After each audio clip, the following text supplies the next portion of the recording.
Megastar Chiranjeevi హీరోగా నటించిన latest movie మన శంకర వరప్రసాద్ గారు. అనిల్ రావిపూడి డైరెక్ట్ చేసిన ఈ చిత్రంలో విక్టరీ వెంకటేష్ కీలక పాత్ర పోషించారు. భారీ అంచనాలతో థియేటర్లోకి వచ్చిన ఈ చిత్రానికి హిట్ టాక్ వచ్చింది.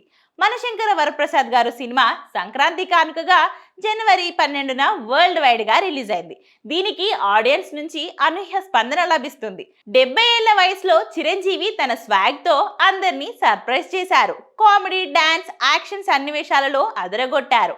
ఎన్నో సంవత్సరాల తర్వాత వింటేజ్ మెగాస్టార్ ను స్క్రీన్ మీదకు తీసుకొచ్చారని మెగా అభిమానులు సంబరపడిపోతున్నారు.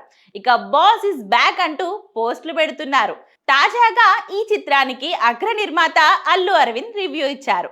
సినిమా చాలా బాగుందని అన్నారు. ఈ సందర్భంగా అల్లు అరవింద్ మాట్లాడుతూ, సినిమా చూశాను, ఆ ఎగ్జైట్మెంట్ మాటల్లో చెప్పలేను. బాస్ చింపేశాడు. Boss is boss, Rowdy Alludu, Gharana అల్లుడు వంటి ఓల్డ్ సినిమాలలో ఆయన్ని చూసిన ఎగ్జైట్మెంట్ మళ్ళీ వచ్చింది. Total nostalgic feeling. ఇది super hit film, excellent film.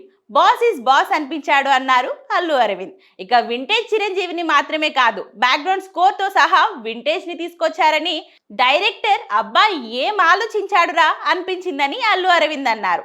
Chiranjeevi Venkatesh combination, climax అన్నీ అదిరిపోయాయని, ఎక్సలెంట్, జనాలకి పైసా వసూల్ ఫిలిం వచ్చిందని అన్నారు. ఇక సినిమా చూసాక ఫుల్ ఎక్సైట్మెంట్ తో బయటకి వస్తారు. బెస్ట్ సినిమా అని చెప్పొచ్చు. నాకు అంతా సంతృప్తి అనిపించింది.